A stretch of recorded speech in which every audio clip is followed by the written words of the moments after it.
کالذین من قبلکم کانوا اشد منکم قوۃ واکثر اموالا واولادا، جیسے وہ لوگ جو تم سے پہلے تھے، تم سے طاقت میں قوت میں زیادہ تھے، اور ان کے مال اور اولاد تم سے زیادہ تھے.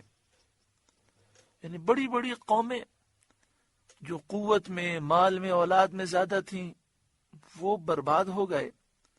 قرآن نازل ہوا، اس دور کے کافروں کو قرآن نے خطاب کیا اور فرمایا اے کافروں، تم سے پہلے جو کافر گزرے ہیں بڑی طاقتیں رکھتے تھے، لیکن جس طرح وہ دنیا میں برباد ہوئے اور آخرت میں برباد ہوئے، تم بھی اسی طرح برباد ہوگے. فَاسْتَمْتَعُوا بِخَلَاقِهِمْ فَاسْتَمْتَعْتُمْ بِخَلَاقِكُمْ، تو وہ اپنا حصہ برت گئے تو تم نے اپنا حصہ برتا. یعنی جو پہلے لوگ تھے ان کے نصیب میں جو لکھا تھا وہ انہوں نے پا لیا، تم بھی اپنے نصیب کا حصہ پالو. روزی اور دیگر نعمتیں. كَمَا اسْتَمْتَعَ الَّذِينَ مِنْ قَبْلِكُمْ بِخَلَاقِهِمْ، جیسے پچھلے اپنا حصہ برت گئے. وَخُذْتُمْ كَالَّذِي خَاضُوا، اور تم بےہودگی میں پڑے جیسے وہ پڑے تھے. یعنی جس طرح تم نے باطل کا اتباع کیا، اللہ اور اس کے رسول کی تکذیب کی، مومنین کے ساتھ استہزاء کیا، تو اسی طرح ان لوگوں نے بھی کیا تھا، تم انہی کی راہ پر چل رہے ہو. اولئک حبطت اعمالهم فی الدنیا والآخرہ، ان کے عمل اکارت گئے دنیا اور آخرت میں، ان کے اعمال برباد ہو گئے دنیا اور آخرت میں. وَأُولَئِكَ هُمُ الْخَاسِرُونَ، اور وہی لوگ گھاٹے میں ہیں، نقصان اٹھانے والے ہیں.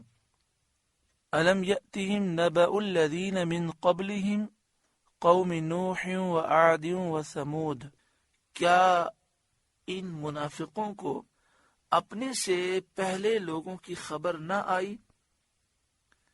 گزری ہوئی امتوں کا حال معلوم نہ ہوا کہ ہم نے انہیں اپنے حکم کی مخالفت اور اپنے رسولوں کی نافرمانی کرنے پر کس طرح ہلاک کیا.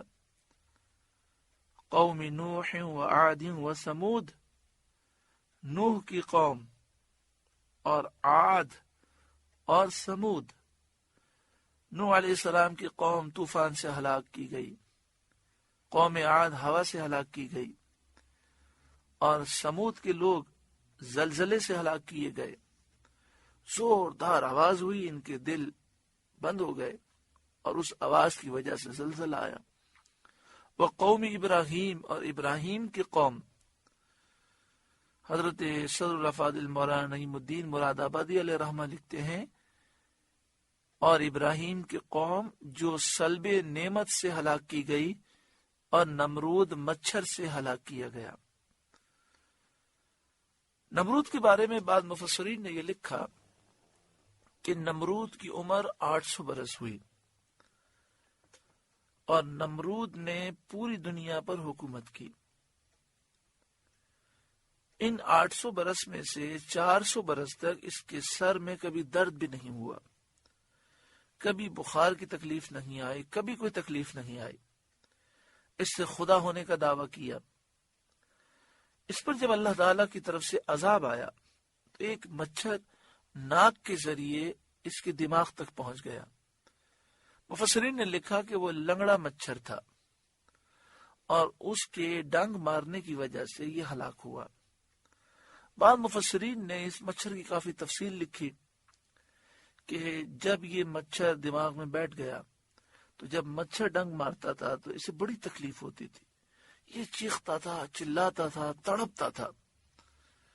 اس سے کئی علاج کروائے، کئی طریقے اختیار کیے. آپ جانتے ہیں کہ جب کوئی بیماری ہو جائے، کوئی تکلیف ہو جائے اور تمام طریقے انسان استعمال کر لے پھر بھی اس تکلیف میں کوئی فرق نہ آئے، تو پھر انسان اپنی طرف سے بہت سارے طریقے خود ہی اختیار کرتا ہے.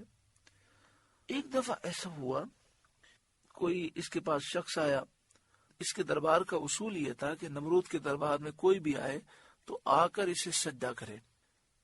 تو کوئی شخص آیا تو ابھی وہ سجدہ کرنے لگا کہ اس کے سر میں شدید درد ہو گیا اور مچھر بڑی تیزی سے ڈنگ مار رہا تھا. تو اس سے کہا کہ اپنا جوتا اتار کے میرے سر پہ مارو. جیسے ہی سر پر جوتا مارا مچھر نے ڈنک مارنا چھوڑ دیا اور اسے تھوڑی دیر کے لیے افاقہ ہو گیا. تو اس نے قانون بنا دیا کہ کوئی بھی میرے دربار میں آئے گا اور مجھے خدا سمجھ کے سجدہ کرے گا تو سجدہ کرنے سے پہلے اپنا جوتا اتار کے میرے سر پر مارے گا. تو اللہ تبارک و تعالیٰ کی شان ہے کہ لوگ اسے جوتے مارتے تھے پھر سجدہ کر کے باہر نکل کے ہنستے تھے کہ یہ اپنے آپ کو خدا کہتا ہے اور ہمارے جوتے کھاتا ہے. لیکن ہر وقت تو لوگ جوتے مارنے والے اس کے پاس نہیں آتے تھے. تو اس نے ایک ملازم رکھا ہوا تھا جو اسے لکڑی کے تختے سے مارتا جب وہ اشارہ کرتا کہ بڑا درد ہو رہا ہے. اس طرح یہ کئی سالوں تک مار کھاتا رہا. بعض مفسرین نے کہا کہ 400 برس تک یہ تکلیف اسے رہی اور دنیا کے لیے عبرت تھا. پھر بھی اس نے توبہ نہیں کی. ایک دن وہ تختہ بہت زور سے مار دیا. اس کے ملازم نے بہت زور سے مار دیا.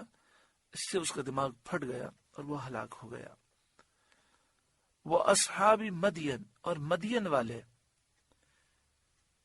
جو حضرت شعیب علیہ السلام کی قوم تھی.